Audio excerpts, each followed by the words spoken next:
I got so much motherfucking design on right now. Bring it down, bring it back, make it clap. I got 3 old thoughts, new guap, wear that thing. Bitches on my line, and you know. Assalamualaikum warahmatullahi wabarakatuh. Perkenalkan, nama saya Febrianto Antoni. Saya berasal dari Universitas Negeri Gorontalo, Fakultas Ekonomi jurusan Akuntansi.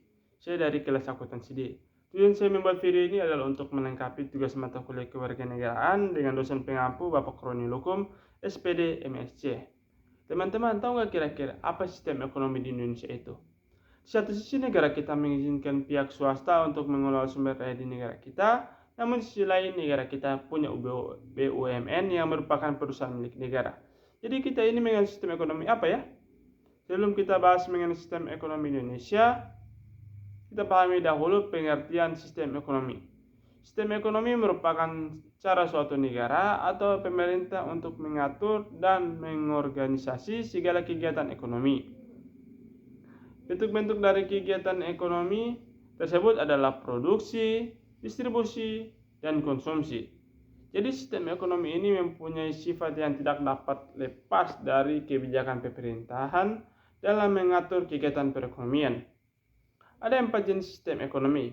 Yang pertama, sistem ekonomi tradisional merupakan sebuah sistem perekonomian di dalam masyarakat yang umumnya masih bersifat tradisional atau berdasar pada kebiasaan dan adat istiadat yang berlaku.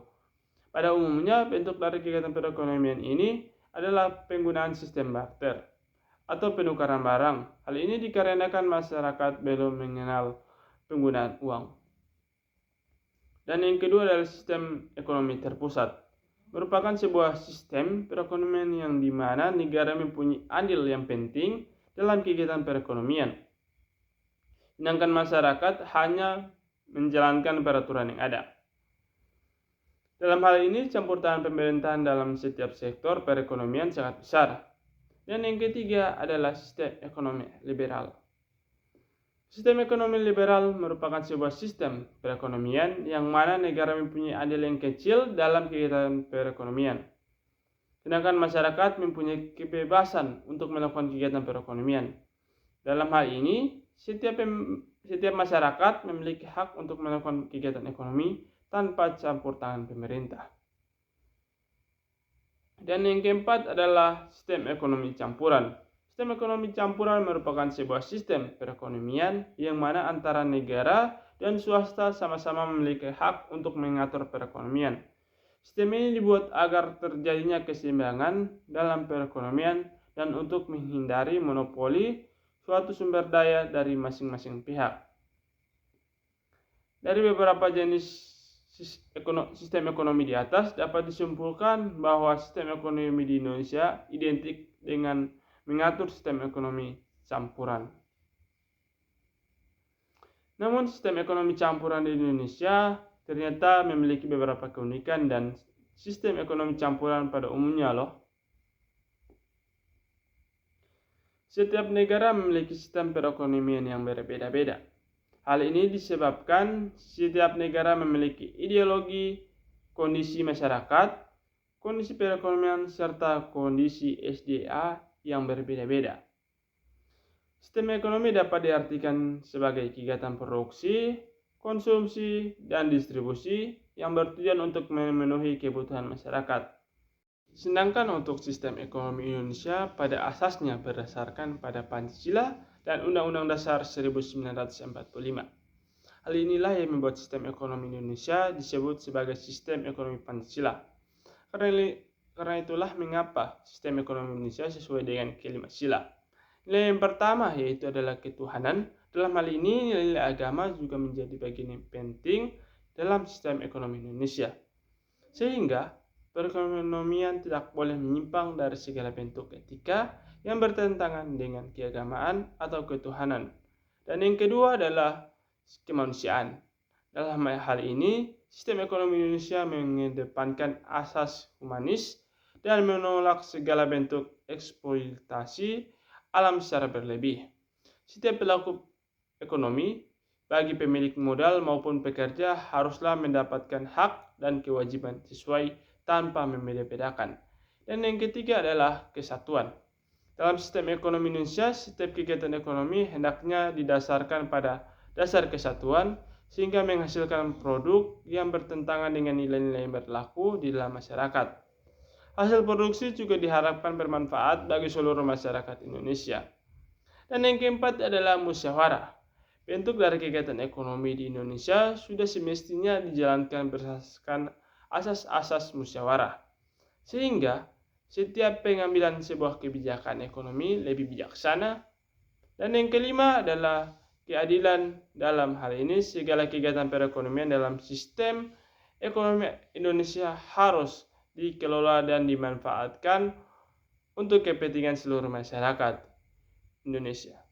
Selain itu, pelaku-pelaku ekonomi juga perlu memastikan proses produksi dan distribusi yang dapat dimanfaatkan setiap orang. Dalam perekonomian di Indonesia terdapat beberapa masalah ekonomi. Antara lain yaitu pengangguran, kemiskinan, harga, keuntungan, inflasi, hutang, sistem ekonomi, ekonomi politik, kesejahteraan, dan pertumbuhan ekonomi. Ada berbagai macam penyebab masalah ekonomi di Indonesia. Antara lain, yang pertama itu rendahnya pertumbuhan ekonomi di Indonesia. Pertumbuhan ekonomi suatu negara merupakan salah satu indikator untuk mengukur keberhasilannya pembangunan negara tersebut. Pertumbuhan ekonomi dapat dilihat dari tingkat produksi barang dan jasa yang dapat diproduksi dalam kurun waktu tertentu.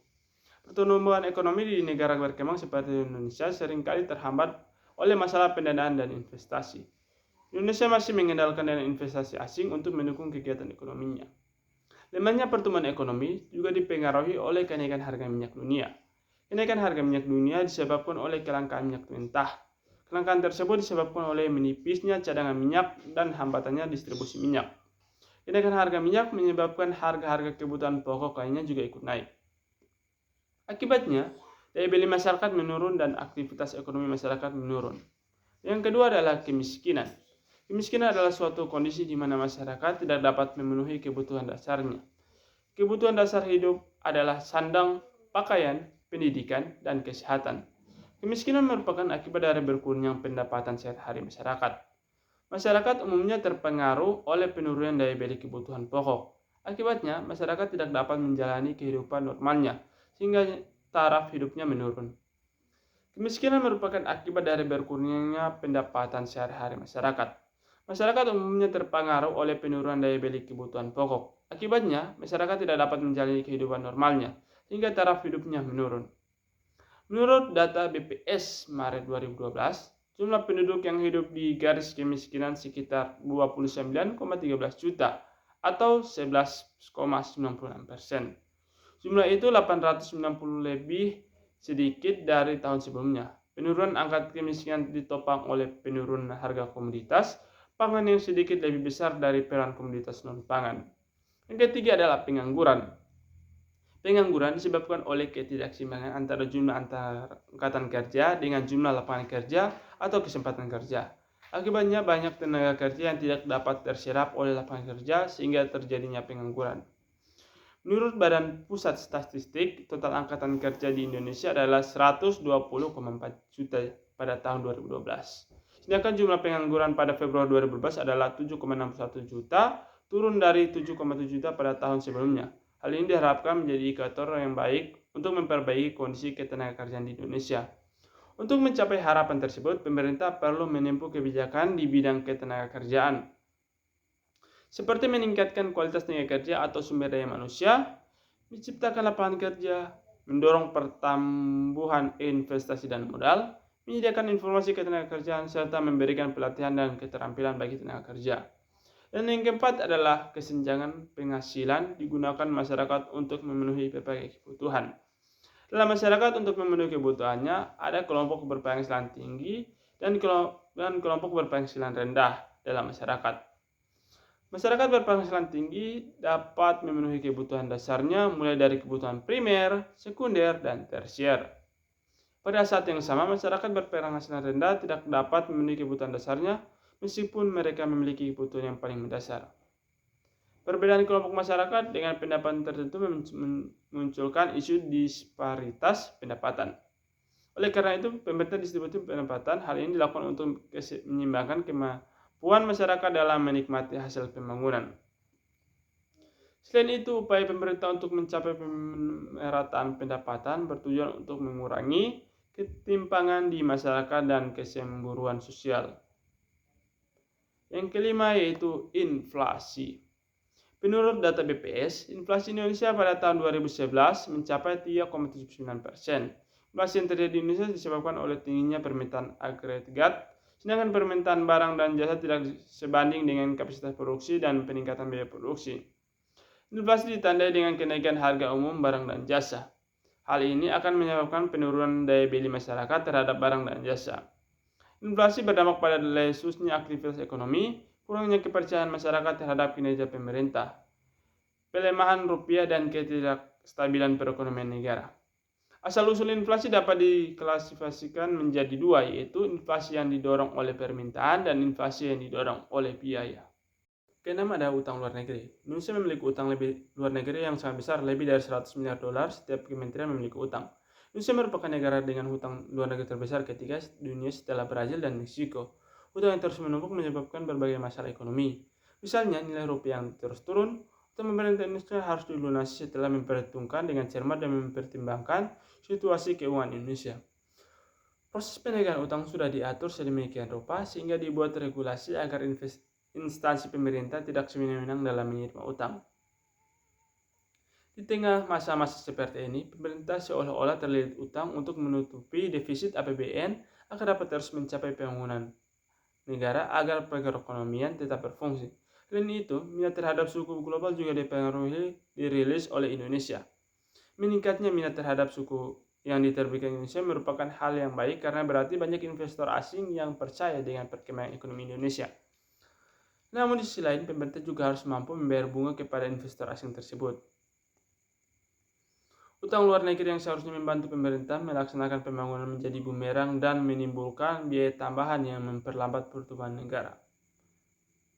Meski terkena dampak kenaikan utang pada kuartal kedua, Indonesia masih memiliki peringkat utang luar negeri yang dapat dianggap stabil untuk investasi karena prospek pertumbuhan ekonomi jangka menengah yang relatif baik dan tingkat utang yang tinggi relatif rendah. Dengan demikian, negara Indonesia dapat memberikan kesan yang baik kepada mereka yang ingin berinvestasi agar Indonesia dapat berkembang di tengah pandemi seperti ini. Dan yang ketujuh adalah defisit anggaran. APBN Indonesia selalu defisit. Defisit adalah ketika anggaran belanja lebih besar dari anggaran pendapatan. Inilah salah satu alasan utang negara kita terus bertambah. Penyebab utamanya adalah korupsi, praktik pemerintah yang boros, dan subsidi yang tidak tepat sasaran. Dan yang ke-8 adalah ketidakmampuan industrial. Sebagian besar industrial Indonesia hanya merakit barang. Kalaupun ada industri besar, pasti dimiliki asing. Industri ini masih sangat bergantung pada ekonomi asing. Sumber bahan baku dan teknologi. Negara memiliki sumber daya manusia dan alam yang sangat besar, tetapi karena negara tidak bisa menanganinya, negara harus meminta bantuan asing. Akibatnya, sebagian keuntungan dikirim ke luar negeri, sedangkan Indonesia hanya memungut pendapatan dari pajak dan upah buruh. Dan yang ke-9 adalah ketidakmampuan mengolah sumber daya manusia. Meskipun penduduk Indonesia terbanyak keempat di dunia, tapi kualitas masih sangat buruk, sehingga Indonesia selalu kekurangan para ahli serta harus mendatangkannya dari luar negeri. Sementara kebanyakan orang Indonesia yang bekerja di luar negeri hanya dapat menjadi pembantu saja. Dan yang ke-10 adalah penguasaan iptek yang kurang. Penguasaan ilmu pengetahuan dan teknologi di Indonesia masih sangat kurang. Hal ini dikarenakan jumlah tenaga profesional di Indonesia masih sangat sedikit. Sebaiknya mereka lebih memilih bekerja di luar negeri karena pendapatnya jauh lebih tinggi. Minimnya penguasaan ilmu pengetahuan dan teknologi membuat Indonesia tidak mampu mengelola sendiri sumber daya alamnya. Dan yang ke-11 adalah korupsi. Korupsi adalah masalah serius di negara kita. Hampir di setiap sektor ada korupsi dan suap baik kecil maupun besar. Akibatnya ada banyak jenis dari program pemerintahan yang serba salah, hingga penegakan hukum yang serba salah dan menghamburkan uang. Yang ke-12 adalah masalah pangan. Kegagalan pemerintah dalam mengendalikan harga pangan telah mendorong kenaikan harga pangan, terutama komoditas kebutuhan pokok. Seiring dengan itu, luas lahan pertanian semakin menyusut akibat alih fungsi lahan menjadi perumahan. Sungguh ironis mengingat Indonesia merupakan negara agraris yang sangat subur. Selain itu, penyebabnya adalah kurangnya perhatian terhadap kesejahteraan petani. Untuk memenuhi kebutuhan pangan saat ini, pemerintah harus mengimpor dari luar negeri. Dan yang terakhir adalah pembangunan yang terrealisasi. Indonesia benar-benar berkembang pesat, namun sayangnya hanya sebagian kawasan dibangun sementara sebagian lainnya terbengkalai. Hal ini menyebabkan ketimpaan sosial dan kawasan perkotaan yang sangat padat. Jika pemerintah melaksanakan pembangunan secara terpadu, setiap daerah akan tumbuh lebih cepat dan juga dapat mempercepat kemajuan Indonesia. Permasalahan yang paling parah yang pernah terjadi adalah krisis ekonomi yang terjadi pada tahun 1998. Krisis moneter 98 adalah suatu kejadian yang membuat perekonomian negeri menjadi sangat terpuruk. Hal ini ditandai dengan menurunnya nilai tukar rupiah dan meningkatnya angka pengangguran. Dan untuk saat ini, pertumbuhan ekonomi Indonesia tetap kuat di tengah perlambatan ekonomi global. Data Badan Pusat Statistik (BPS) menunjukkan pertumbuhan ekonomi Indonesia triwulan pertama tahun 2023 tercatat sebesar 5,3%, sedikit meningkat dibandingkan dengan pertumbuhan pada triwulan sebelumnya sebesar 5,01%. Ke depan, pertumbuhan ekonomi 2023 diperkirakan tetap kuat pada batas atas kisaran 4,5 sampai 5,3%, didorong oleh peningkatan permintaan domestik dan tetap positifnya kinerja ekspor. Indonesia dapat mengatasi permasalahan ekonomi melalui berbagai langkah, termasuk yang pertama yaitu peningkatan infrastruktur. Investasi dalam infrastruktur dapat mendorong pertumbuhan ekonomi jangka panjang dan meningkatnya daya saing. Yang kedua adalah reformasi struktural. Menerapkan reformasi struktural untuk meningkatkan iklim bisnis seperti penyederhanaan regulasi dan peningkatan efisiensi birokrasi. Yang ketiga itu pendidikan dan pelatihan. Investasi dalam pendidikan dan pelatihan untuk meningkatkan keterampilan tenaga kerja sehingga mereka dapat lebih mudah beradaptasi dengan perubahan teknologi dan pasar global. Yang keempat yaitu pemberdayaan usaha kecil dan menengah yaitu UKM. Mendorong pertumbuhan UKM dengan memberikan dukungan finansial dan akses ke pasar. Karena UKM merupakan tulang punggung perekonomian Indonesia. Yang kelima yaitu diversifikasi ekonomi. Mengurangi ketergantungan pada sektor ekonomi tertentu dengan diversifikasi ekonomi, sehingga ekonomi lebih tahan terhadap dampak pasar global. Dan yang keenam adalah pengelolaan sumber daya alam. Pengelolaan sumber daya alam secara berkelanjutan untuk mencegah eksploitasi yang berlebih dan memastikan manfaat jangka panjang. Yang ketujuh adalah peningkatan daya saing global, mendorong inovasi dan teknologi serta membuka peluang ekspor untuk meningkatkan daya saing Indonesia di pasar global. Dan yang ke-8 adalah kesejahteraan sosial. Kesejahteraan menjaga sosial melalui program perlindungan sosial dan peningkatan akses terhadap layanan kesehatan dan pendidikan. Langkah-langkah ini bila diimplementasikan secara bersamaan dapat membantu Indonesia mengatasi permasalahan ekonomi dan mencapai pertumbuhan yang berkelanjutan. Sekian presentasi saya mengenai materi sistem ekonomi di Indonesia. Wabillahi taufiq wal hidayah. Wassalamualaikum warahmatullahi wabarakatuh.